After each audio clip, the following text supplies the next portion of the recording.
Você está ouvindo mais um episódio do podcast sobre neurociências, produzido em parceria com o programa de extensão Sustenta a Vida da Universidade Federal Fluminense. Meu nome é Adriano Freitas, pós-graduado em neuroaprendizagem, especialista em neuropsicologia clínica. Neste episódio eu falo sobre diagnósticos. Lembrando todos que agora vocês podem encontrar referências dos assuntos tratados nesse podcast em meu site www.adrianofreitas.com, assim como outros materiais, trechos de aula, palestras e informações sobre projetos que eu desenvolvo e informações profissionais minhas. Então não deixem de visitar www.adrianofreitas.com.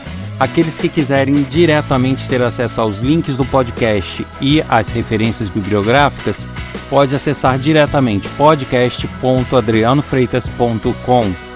E, como sempre faço, convidando todos a participarem desse podcast, enviando dúvidas, sugestões, críticas, elogios, pedidos de temas. Isso pode ser feito através do e-mail podcast@sustenta-vida.com ou pelo WhatsApp, código 22 99 222 1003.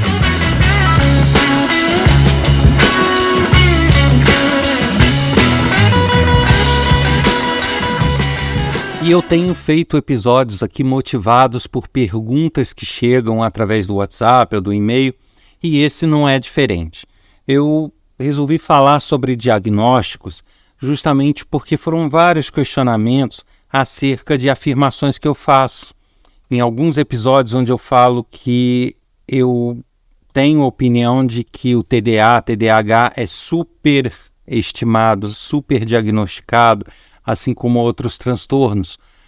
Até teve um episódio onde eu falei sobre isso, licença para ser mal educado, onde as pessoas buscam transtornos ou alegam ser transtornos, doenças e algum outro problema para justificar um problema educacional, um problema de criação ou qualquer outro tipo de problema comportamental.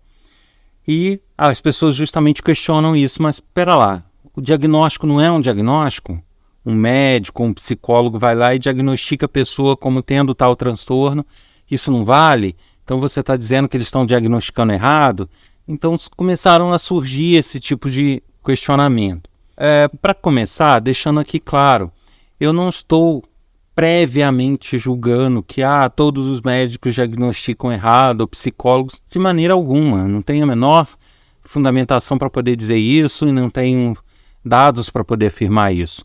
Porém, eu posso afirmar esse superdiagnóstico justamente até pelos números. Existem cidades onde os números de alunos com TDA chegam a percentuais da rede pública assim, astronômicos. Então, como que você vai dizer que isso não está sendo supervalorizado, de alguma forma superdiagnosticado?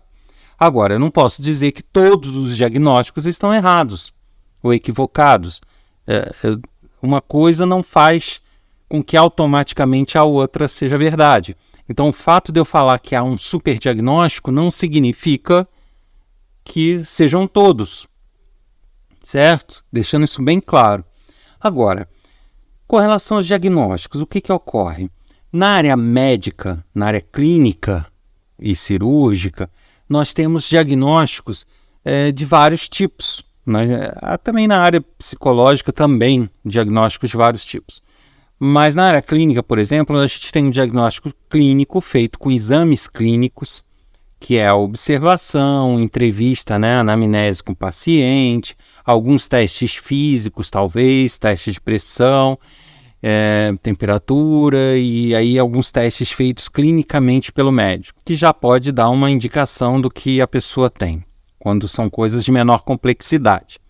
A gente tem os diagnósticos feitos através de exames, que é quando o clínico, o médico que está atendendo, só pela entrevista com o paciente, só pela observação e pelo exame clínico, ele não consegue identificar. Então ele precisa de um exame de sangue, precisa de uma radiografia, precisa de uma ressonância, uma tomografia para poder chegar até o problema e com isso fechar um diagnóstico. E existe aqueles chamados diagnósticos diferenciais, que são aqueles diagnósticos que são feitos por eliminação. Não são diagnósticos que você chega muito facilmente a uma conclusão, é isso, deu no exame que é isso e acabou. Não é assim. Os diferenciais, você parte de uma suposição, os seus sintomas, o jeito como a coisa caminha, parece ser algo mais ou menos assim. Aí a pessoa vai, faz um exame e aquele exame ou confirma ou descarta. Aí ele no primeiro exame, não, então isso não pode ser, porque o seu exame deu normal. Aquilo também não pode ser. E aí vai sendo feito um descarte, né? Por isso diferencial, ele vai diferenciando os teus sintomas e o que é com base em várias pistas que ele vai tendo na investigação do que é. Então, clinicamente, você tem várias possibilidades de diagnóstico. E psicologicamente falando também, você tem diagnósticos que são feitos mediante testes psicológicos, onde a pessoa se submete a alguns testes, ou pode ser algum formulário, pode ser algum teste motor, pode ser algum teste psicotécnico, vários tipos de testes existentes e que vão dando pistas ao psicólogo para que ele chegue até uma conclusão, chegue até um diagnóstico do que a pessoa pode ter, né? Qual a dificuldade, qual o transtorno que a pessoa pode ter.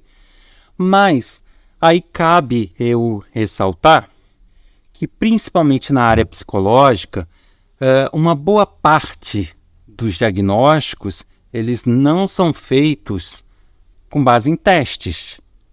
Eles são feitos com base em observação e análise do profissional. Análise comportamental, análise de histórico, o que vai sendo conversado, né, o que vai sendo percebido por ele no correr de várias sessões.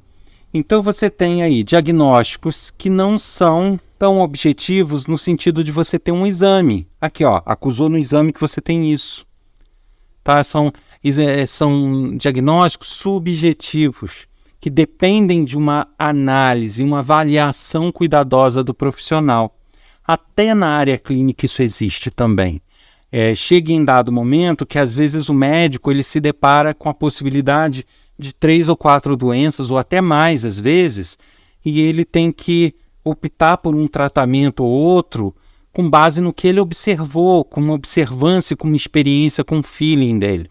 Aí é que entra a possibilidade de equívocos. Nós temos que reconhecer que toda avaliação subjetiva está sujeita a certas falhas. E quando nós temos uma estrutura de saúde falha, ou uma estrutura educacional falha, e que nos permite ter um fluxo muito grande de pessoas a avaliar num período de tempo muito curto, ou seja, o profissional não pode se aprofundar muito em cada caso, o profissional muitas vezes tem que se dividir em muitos atendimentos, às vezes, né, a pessoa que está lá do outro lado buscando ajuda, ela não tem recurso financeiro para arcar com um psicólogo particular, então ela depende de prefeitura, ela depende de um serviço público, ela depende da escola fazer um encaminhamento, ou de repente uma escola que tenha uma consultoria ou alguma coisa ligada a um psicólogo que possa avaliar.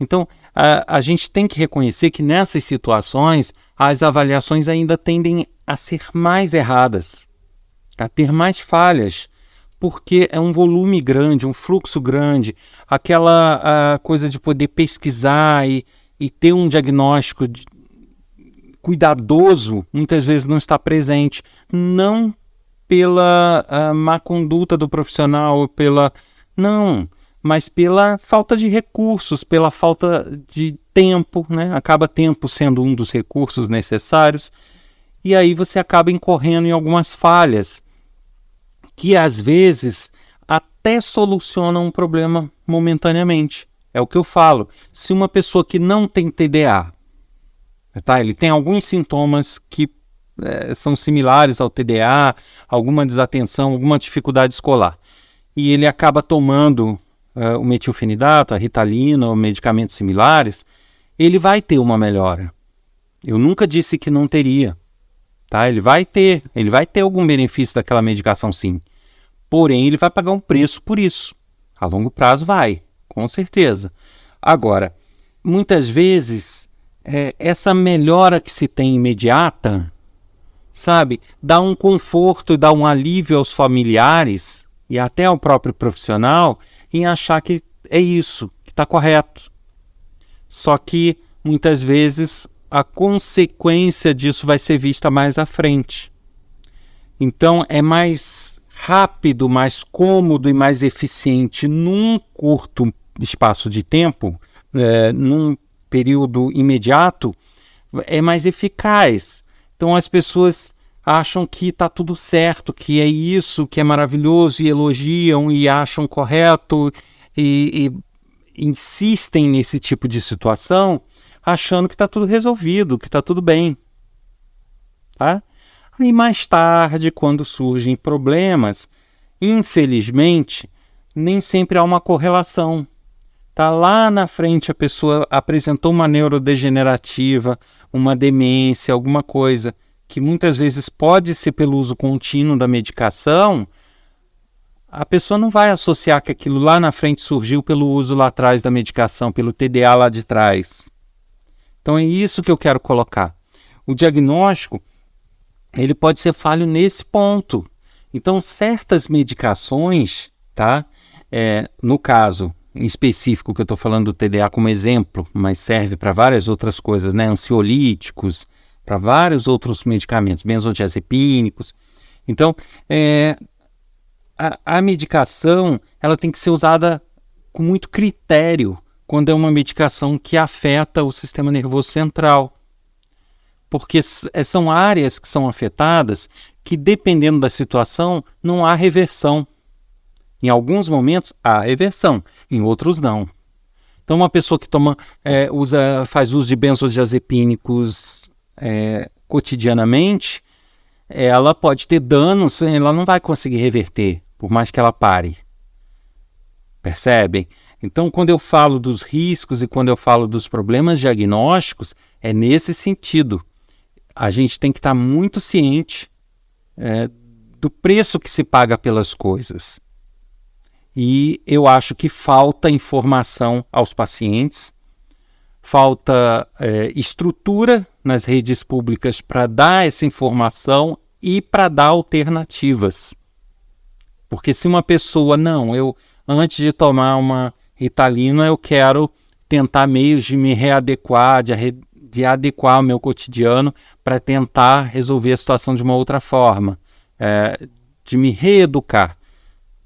A gente não tem essa estrutura, a pessoa não vai ter esse suporte na rede pública. Dificilmente. Em um ou outro lugar talvez sim, mas não é uma constante. Então, até na rede privada, tá? Se a gente considerar quem tem recursos financeiros em grandes centros, é o que eu costumo dizer nos meus cursos. É cômodo para o médico, porque ele vai lá dar um comprimidinho e a pessoa fica agradecida a ele, os pais ficam agradecidos porque resolveram um problema. Ele se livra de mais um problema para pesquisar, vamos dizer dessa forma.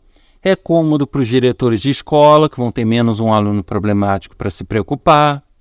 É cômodo para os pais, que toma um remédio que resolve e pronto. Então fica tudo muito mais fácil para todos que estão no entorno. Mas e para a criança, e para o jovem, e para o adolescente? Será que fica? E mesmo que fique, será que o preço que ele vai pagar, ninguém vai pagar por ele? O médico não vai pagar esse preço por ele. Os pais não vão pagar por ele. Os educadores não vão pagar por ele. Então, será que vai valer a pena? Ele muitas vezes não tem, dependendo da idade, não tem o direito de escolha. Não é dado a ele. Ele nem pode ter. Então, por isso que a gente tem que ter muito critério. E deixando claro, eu estou aqui dando como exemplo o TDA, a Ritalina, porque eu acho que é a maior aberração de nossa geração. Não no sentido de que ela não deva ser usada ou de que ela não deveria existir. Eu já falei sobre isso diversas vezes, inclusive nesse podcast. A Ritalina deveria existir, foi uma grande descoberta e ela deve ser usada. Mas com muito critério e com pessoas que realmente não têm outro jeito. Aí eu defendo a Ritalina. Agora, tirando isso, não. né? Usar a Ritalina por uma falta de educação, por pessoas que não querem estudar, ou por pessoas que não querem mudar a sua rotina, aí de fato fica complicado, né? Você usar o remédio para corrigir um problema que é de rotina, de estudo, que é de metodologia, né? Ajuda, mas não vale a pena. Então, deixando claro, eu estou falando aqui como exemplo do TDA, das crianças, da Ritalina, mas isso vai servir para transtornos diversos, para ansiolíticos, como eu falei. Da mesma forma que eu falei aqui da questão do TDA, eu posso citar, por exemplo, o sono. Gente, eu vejo benzodiazepínicos, e eu já canso de falar sobre isso, já falei em outros episódios, né, que são aqueles clonazepam, lexotan, diazepam, Rivotril, Valium, diversos remédios nessa linha aí, que são utilizadas por algumas pessoas até diariamente para dormir. Gente do céu, isso não é a solução do problema. Coloquem na cabeça que esses remédios não resolvem o problema. Eles vão mascarar esse problema e te derrubar na cama. Tá? Mas eles vão causar muitos outros problemas, mas muitos. Eu digo que se a pessoa soubesse o que um remédio desse com uso contínuo causa no sistema nervoso e no cérebro, elas prefeririam trocar de médico do que utilizar um remédio desse. Isso eu estou falando nos casos de médicos que defendem o uso contínuo dessa medicação. Repito, da mesma forma que no TDA, é cômodo para o médico, vai falar, poxa doutor, depois que eu tomei o remedinho, estou dormindo, que é uma beleza. Sabe? Então ele vai ficar agradecido ao médico, o médico vai ter boa fama, vai resolver o problema de muita gente. Cara, mas não vale a pena. São remédios que fazem um estrago, mas um estrago quando uso contínuo, porque eles não, a criação deles, o desenvolvimento desses fármacos não foi nem para uso contínuo, foi para uso emergencial, para emergências, para você resolver uma crise de pânico, um estresse, uma alta de adrenalina num momento de um acidente, alguma coisa para baixar, para poder tratar a pessoa de outras coisas. Ele não foi feito para a pessoa dormir todo dia. Né? E aí é que está o erro. Tá aí e médicos que prescrevem isso diariamente. Aí só porque são médicos tem que ser tidos como o médico não se discute? Não, se discute sim. Tá? Até que ponto eles deveriam fazer essa prescrição diária? Existem casos que poderia ser necessário? Sim. De novo, não estou generalizando, não posso falar que todos estão errados. Mas, de novo, muito critério, muita informação ao paciente, e o médico, ao invés de só dizer os benefícios, deveria dizer o outro lado também. Olha, vai desregular as tuas fases do sono. Ora, você vai perder uma boa parte da sua memória. Né? O processo de consolidação vai ser prejudicado, você vai começar a ter problemas de memória. Olha, você vai poder ter problemas no seu apetite. Olha, você vai poder ter problemas de dependência química. Será que eles falam? Ou falam, não, tome esse remedinho que você vai ficar bom e tal e vai dormir bem. Percebe onde eu quero chegar? Então a gente tem que ter este cuidado. E inclusive, voltando aqui ao assunto do diagnóstico de transtornos e problemas psicológicos, né, eu costumo até brincar. Existe um manual que é chamado DSM, que na verdade é um manual americano, né, feito pela Associação Americana de Psiquiatria, a APA, que é um manual que eles chamam de Manual Diagnóstico Estatístico de Transtornos Mentais, é o DSM. Ele já está no número 5, é o DSM-5. E o que é esse DSM? É um manual como se fosse um dicionário, onde tem um transtorno, uma síndrome ou algum problema psicológico e na frente dizendo o que esse transtorno, as características dele, né, sintomas e tal. Só que eu costumo brincar o seguinte, é um livro enorme, se você pegar um DSM, abrir em qualquer página, abrir ele, bluft, e ler aquela página, você vai se identificar com alguma síndrome, algum transtorno daquele. Sabe, porque são transtornos ou são situações que não tem como a pessoa não viver no dia a dia dela. Então não é possível que, por mais que uma pessoa esteja com a cognição boa, com um relacionamento bom, se sentindo bem, otimista, de bem com a vida, se ela ler o DSM, ela vai achar algumas síndromes, alguns transtornos que ela diz que tem. Entendem onde eu quero chegar? Então, se você levar ao pé da letra e fizer uma análise subjetiva, você tem alto risco de diagnosticar quem está muito bem como tendo algo. Então, por isso que a competência profissional é muito fundamental nesse ponto. Não basta você ter um manual, um DSM, e ler esse manual, porque aí você vai sair diagnosticando transtornos que não existem e que não são factíveis, né? De fato, todo mundo que tem aquele transtorno pode ter aqueles sintomas, mas nem todo mundo que tem aquelas características tem um transtorno. Percebe? Então a questão é essa. A gente não pode levar as coisas ao pé da letra e a performance, a competência do profissional, o feeling do profissional conta muito nessas situações. Sem contar que em alguns casos, como no caso da avaliação do sono, se realmente a pessoa tem problema no sono ou não, ela pode ser uma pequena dormidora e não precisar de muito sono, já falei sobre isso, voltem lá no outro episódio. Então, na própria avaliação de TDA e tantos outros transtornos, o médico ou o psicólogo ele tem que ser sensato o suficiente de saber, bom, até aqui eu vou, daqui para lá eu estou com dúvidas, então eu vou chamar um colega para me auxiliar, ou eu vou indicar uma pessoa para me dar um apoio diagnóstico. E quantas vezes você vê pessoas fazendo isso, né? Especialistas fazendo isso? É difícil. São poucos os que pedem para outro médico da mesma área dele avaliar. Ou um outro psicólogo. Não, aquele psicólogo está mais acostumado com casos de TDA, eu não tanto, então eu acho que não é, mas pode ser que seja, ou vice-versa.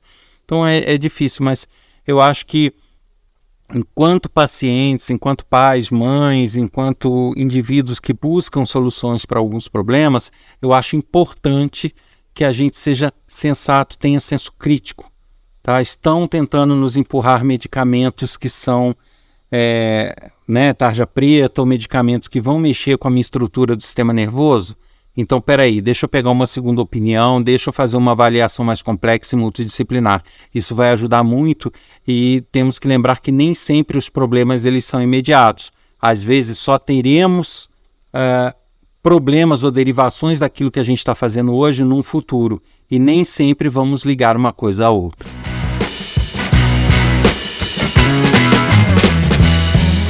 Você ouviu mais um episódio do podcast sobre neurociências produzido em parceria com o programa de extensão Sustenta a Vida da Universidade Federal Fluminense. Eu sou o Adriano Freitas, pós-graduado em neuroaprendizagem, especialista em neuropsicologia clínica. Neste episódio eu falei sobre diagnósticos. Quer sugerir um tema, enviar uma sugestão, crítica, elogio, dúvida, troca de informação? Isso pode ser feito através do e-mail podcast@sustenta-vida.com ou por mensagem de WhatsApp, código 22 99 222 1003.